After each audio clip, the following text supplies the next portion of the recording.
आदाब। मैं हूं आपका डिजिटल दोस्त शकील अहमद चौहान। हिंदी फिल्म इंडस्ट्री की अगर बड़ी फिल्मों की बात की जाए तो उसमें सबसे पहला नाम जो आएगा वो थी महबूब खान की mother India. Mother India Oscar की फाइनल कैटेगरी में जाने वाली इंडिया की पहली फिल्म थी। इस फिल्म को बनाया था महबूब खान ने। मदर इंडिया के बाद के आसफ़ की मुग़ल आज़म भी हिंदी फिल्म इंडस्ट्री की बड़ी फिल्मों में शामिल है। और इन दो बड़ी फिल्मों के बाद जिस फिल्म ने सबसे ज़्यादा शोहरत हासिल की उस फिल्म का नाम था शोले। आज हम बात करेंगे फिल्म शोले के ऊपर।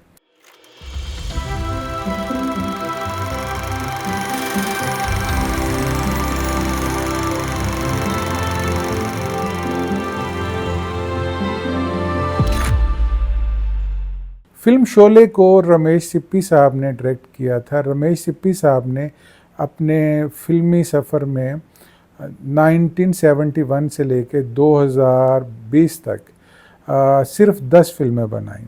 उनकी पहली फिल्म 1971 में रिलीज़ हुई। इस फिल्म का नाम था अंदाज़। और रमेश सिप्पी साहब की जो आखिरी फिल्म रिलीज़ हुई वो थी शिमला मिर्च। ये फिल्म 2020 में रिलीज़ हुई। इन दो फिल्मों के दरमियान में रमेश सिप्पी साहब ने सिर्फ 8 फिल्में बनाई। रमेश सिप्पी साहब की जो दूसरी फिल्म थी उस फिल्म का नाम था सीता और गीता। सीता और गीता के बाद सिप्पी साहब ने शोले बनाई। शोले के 5 साल बाद 1980 में रमेश सिप्पी साहब की जो फिल्म रिलीज़ हुई उस फिल्म का नाम था शान। शान के बाद रमेश सिप्पी साहब ने वो कारनामा सर अंजाम दिया जो बॉलीवुड इंडस्ट्री का कोई दूसरा डायरेक्टर अंजाम नहीं दे पाया। उन्होंने शक्ति फिल्म बनाई और इस फिल्म में पहली और आखिरी बार दिलीप कुमार साहब और बच्चन साहब ने एक साथ काम किया था। शक्ति के बाद रमेश सिप्पी साहब की जो अगली फिल्म थी उस फिल्म का नाम था सागर। सागर रिलीज़ हुई थी 1985 में।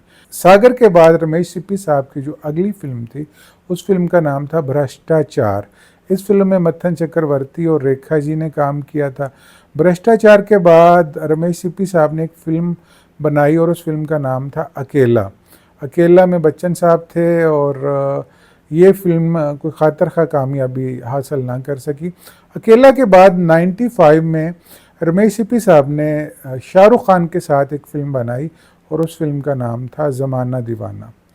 ज़माना दीवाना के तकरीबन 25 साल बाद रमेश सिप्पी साहब ने अपनी आखिरी फिल्म बनाई और उस फिल्म का नाम था शिमला मिर्च। सिप्पी साहब की इन 10 फिल्मों में सबसे ज़्यादा शोहरत शोले के हिस्से में आई। शोले के बाद मशहूर ज़माना फिल्म थी वो थी शक्ति। शोले के अगर बजट की बात करें तो ये अपने दौर की महंगी तरीन फिल्मों में से एक थी और इस फिल्म का बजट था 3 करोड़। शोले में धर्मेंद्र को सबसे ज़्यादा पैसे मिले थे और शायद आप उनकी जो अमाउंट है वो सुन के हैरान हो जाएं। धर्मेंद्र साहब को इस फिल्म के लिए फ़कत 1.5 लाख रुपए मिले थे। लेकिन 1971 आपके जहन में रहना चाहिए, ये तकरीबन आज से 49 साल पहले की अमाउंट थी। दूसरे नंबर पर संजीव कुमार साहब ने इस फिल्म से 1,25,000 रुपये हासिल किए थे। बच्चन साहब को सिर्फ 1 लाख रुपया मिला था। हिंदी फिल्म इंडस्ट्री में जो आज तक सबसे बड़ा विलन का किरदार माना जाता है उस किरदार का नाम है गब्बर सिंह। गब्बर सिंह का किरदार निभाने वाले अमजद खान साहब को इस फिल्म के लिए 50,000 के आसपास की रकम दी गई थी। जब गब्बर का किरदार मशहूर हो गया तो बच्चन साहब और संजीव कुमार साहब ने कहा कि ये किरदार हम करना चाहते थे। लेकिन रमेश सिप्पी साहब के बकौल के सब फिल्म की रिलीज़ के बाद सब ने ये कहना शुरू किया। गब्बर सिंह के रोल के लिए सबसे पहले डैनी को अप्रोच किया गया था। हो सकता है डैनी ये रोल करते, लेकिन वो उन दिनों अफ़गानिस्तान में थे फ़िरोज़ ख़ान की फ़िल्म धर्मात्मा की शूटिंग के सिलसिले में। कहा जाता है दाने दाने पे लिखा है खाने वाले का नाम। इसी तरह रोल रोल पे लिखा है अदाकारों का नाम। ये रोल अमजद खान साहब ने किया और क्या ही शानदार किया।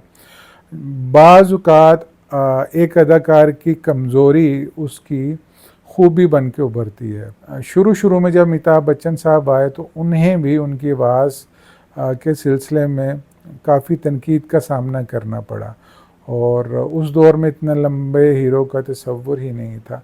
लेकिन आने वाले दौर में बच्चन साहब की जो खामियां थी वही खूबियां बन के उभरी। शोले के तकरीबन तमाम किरदारों ने ही शोहरत पाई। उनमें छोटे छोटे किरदार थे, सूरमा भोपाली, अंग्रेज़ों के ज़माने का जेलर, सांभा, कालिया, इमाम साहब, इन तमाम ये छोटे छोटे किरदार थे, लेकिन सब के हिस्से में शोहरत आई। लेकिन जो शोहरत इस फिल्म से अमजद खान साहब ने कमाई वो किसी दूसरे अदाकार के हिस्से में नहीं आई। शोले के बाद भी अमजद खान साहब ने बहुत सारे यादगार किरदार निभाए, लेकिन जो शोहरत गब्बर सिंह के हिस्से में आई वो शायद किसी दूसरे किरदार के हिस्से में नहीं आई। गब्बर सिंह के बाद अमजद खान साहब ने सत्यजीत रे की फिल्म शतरंज के खिलाड़ी में भी अपनी ज़िंदगी की यादगार परफॉर्मेंस दी। शतरंज के खिलाड़ी में अमजद खान साहब ने एक नवाब का किरदार निभाया था। ये किरदार गब्बर से यकसर मुख्तलिफ किरदार था। जहाँ गब्बर को एक जालिम किरदार के तौर पर पेश किया गया, वहाँ शतरंज के खिलाड़ी का नवाब उतना ही नरम दिल और नाजुक मिजाज था। हम बात कर रहे थे शोले की। शोले के बाद हिंदी फिल्म इंडस्ट्री में शोले से मुतासर होकर बहुत सारी फिल्में बनाई गईं, जिनमें जोशीले, जिसमें अनिल कपूर और सनी देओल थे। इसके अलावा धर्मेंद्र और संजय दत्त की एक फ़िल्म थी मर्दों वाली बात। इसके अलावा नील शर्मा जिन्होंने गदर बनाई थी, उनकी एक फ़िल्म थी फरिश्ते, वो भी कुछ हद तक शोले से इंस्पायर थी। इसके अलावा आमिर खान की एक फ़िल्म थी जिसका नाम था मेला। मेला के डायरेक्टर थे धर्मेश दर्शन, जिन्होंने इससे पहले राजा हिंदुस्तानी बनाई थी। अगर आप गौर से देखें तो काफ़ी हद तक मेला शोले से इंस्पायर थी। वहाँ गब्बर था और मेला का जो विलन था उसका नाम था गुज्जर। और शोले में जो किरदार धर्मेंद्र ने निभाया, मेला में उसी से मिलता जुलता किरदार आमिर खान ने अदा किया, और बच्चन साहब के किरदार जे से मिलता जुलता किरदार आमिर खान के छोटे भाई फैसल खान ने निभाया। इन सब फिल्मों में से कोई भी शोले की हवा को भी ना छू सकी। 2000 की दहाई में राम गोपाल वर्मा ने भी शोले को दोबारा बनाने की कोशिश की, और उस फिल्म का नाम था राम गोपाल वर्मा की आग। गब्बर वाला रोल उस फिल्म में अमिताभ बच्चन साहब ने किया था। मेरा मानना है कि जो मजाक राम गोपाल वर्मा ने शोले के साथ किया, इससे ज़्यादा भोंडा मजाक शोले के साथ हो नहीं सकता था। राम गोपाल वर्मा ख़ुद बहुत बड़े डायरेक्टर हैं। उन्होंने रंगीला, सत्या कंपनी और जंगल जैसी बड़ी फिल्में बनाई, लेकिन शोले वो भी ना बना सके।